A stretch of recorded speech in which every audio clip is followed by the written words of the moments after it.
Close your eyes and imagine the smell of salt water, the creaking of an old ship, and the endless expanse of sea. To some, this might sound like freedom, but for pirates, the open ocean was a ruthless judge. In this world, discipline was brutal, punishment was savage, and survival often came at a price. Today, we're exploring the darkest punishments that ruled the high seas, the ones that made even the hardest pirates tremble. From keel-hauling to walking the plank, this is the unvarnished reality of pirate justice. Let's start with one of the most terrifying punishments to ever haunt the high seas: keel-hauling. Imagine this. You're shackled, your hands and feet bound tight as you're lowered overboard into the unforgiving depths. The icy water closes over you, and suddenly, you're yanked under the ship, body scraping along barnacles as sharp as a blade, gouging and tearing into your flesh with every movement. The Dutch Navy made this torment a regular practice in the 1600s, using it to enforce brutal discipline among their ranks. Few survived this ordeal. For those who did, the price was paid in lasting, grotesque scars, branding them as survivors of a watery hell or as a stark reminder to others. The agony wasn't just from the barnacles, but from knowing that with each second, drowning was another heartbeat away. Those who were pulled back to the surface carried more than scars. They bore the story of a nightmare lived out in the shadow of the ship's hull. Next up, the dreaded cat. Not some harmless pet, but a vicious whip with 9 unforgiving cords, each one a deadly strand designed to rip through flesh. Picture this. Each cord could be embedded with sharp fragments of glass or jagged metal, making every lash agonizing as it bit deep into the skin. In the British Royal Navy, even minor infractions could condemn you to the cat-o'-nine-tails, feared equally by sailors and pirates. The infamous pirate captain William Kidd believed that such ruthless discipline was the glue holding his crew together, keeping order through pain and fear. Yet, on some pirate vessels, this was more than a mere punishment. It became a grim spectacle. The crew would gather around, eyes fixed on the scene as the cat struck with a rhythmic brutality, tearing through skin and muscle one excruciating lash at a time. Each crack of the whip echoed like a warning, its impact a chilling reminder of who held the power. In those moments, the line between punishment and theatre blurred, with each lash marking a brutal declaration of authority and control over those who dared to step out of line. Then, there's the chilling punishment of marooning, a punishment as isolating as it was terrifying. Imagine this. You're forcibly abandoned on a desolate, unforgiving island with nothing but a single pistol and a lone bullet. The choice is yours. Attempt to endure in a harsh, isolated wilderness, or use that solitary bullet as a release from the slow, agonizing approach of starvation and despair. Marooning wasn't just a test of survival, but a deeply psychological form of torment. Pirates reserved this merciless sentence for those they deemed traitors or mutineers, making it a punishment that extended far beyond the physical. Alone on the barren island, the sound of waves crashing around you, you would be left with the crushing weight of solitude, with no one but the relentless sea as your companion. One of the rare survivors of such a fate was Alexander Selkirk, a Scottish sailor who endured 4 years marooned on a remote island, inspiring tales like Robinson Crusoe. But for most, the isolation was a descent into madness, the landscape a prison with no walls but infinite boundaries. With each day passing slower than the last, marooning became a prolonged death sentence, a relentless reminder that this fate was reserved for those who broke the unspoken laws of the pirate code. The lonely island was both a cell and a judge, offering an end as silent and unforgiving as the crime that placed you there. A punishment many considered a fate far crueler than death itself. Walking the plank. It sounds like something out of legend, but make no mistake, this was no myth. Think of the horror.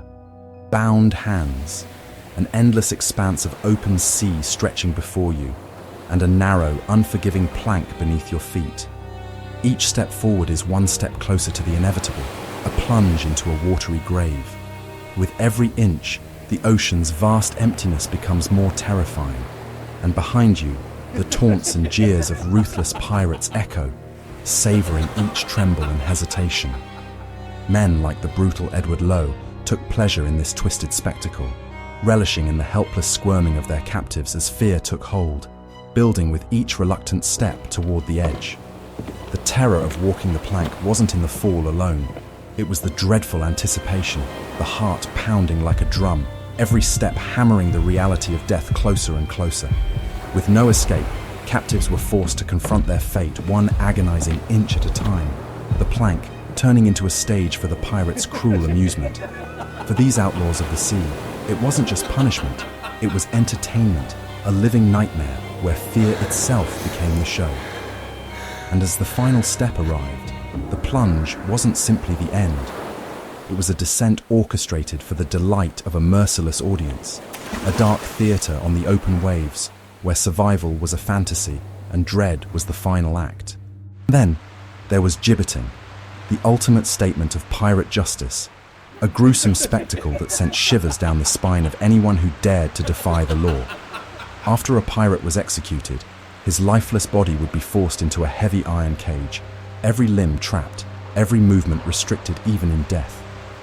The body, still wrapped in chains, would then be hoisted high, hung out in the open for all to witness, a chilling symbol of the fate awaiting those who embraced a life of crime. One of the most notorious examples was Captain William Kidd, whose decaying remains were left suspended over the River Thames, a grotesque landmark that greeted every passerby. But Kidd wasn't alone. For years, countless bodies swung in these cages, creaking as they swayed in the breeze, slowly decomposing under the unyielding sun and harsh rains, transforming into ghastly skeletons on display. The sight was meant to leave a mark on any would-be outlaw, a stark warning that piracy's price didn't end at the noose. It followed you beyond death, turning your body into a grim monument of defiance punished, to end up a skeleton in a cage, a pirate ghost forever haunting the shorelines, was the final disgrace, a perpetual reminder to the living that the shadow of pirate justice could claim you, even from the grave. A particularly brutal method favored by some ruthless pirate captains to break the spirit of rebellious crew members. It was a thick, unyielding metal band clamped tightly around your neck, pressing into your skin, each ounce of its weight bearing down, making every movement a new torment. The collar wasn't just heavy, it was a constant reminder of control, a shackle that humiliated as much as it hurt.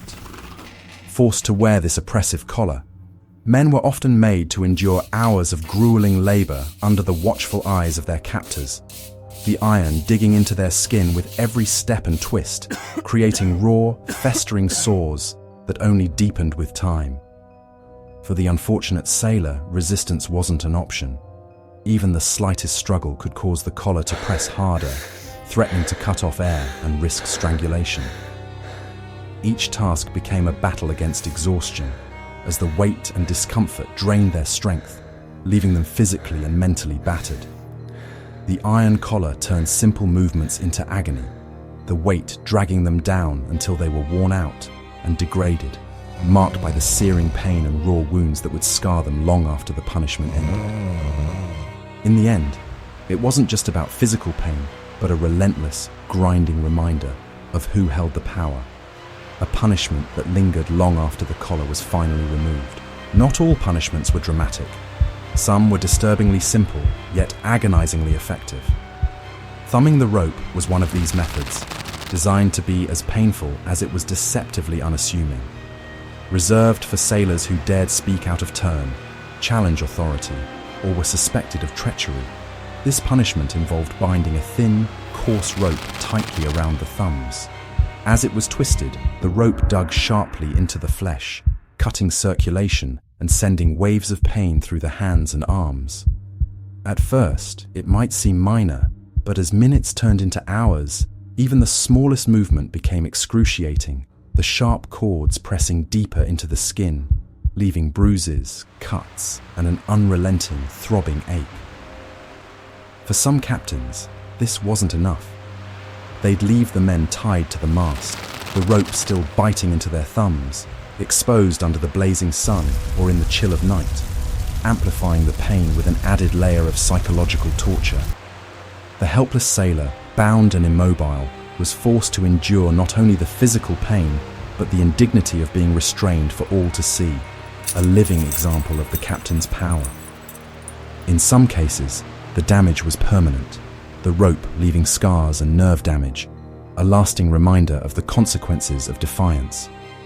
Thumbing the rope wasn't just punishment, it was a silent warning etched into flesh, a sign that even the smallest misstep could lead to hours of relentless suffering. Pirate life has often been romanticized, the adventure, the freedom, the camaraderie. But the reality was brutal.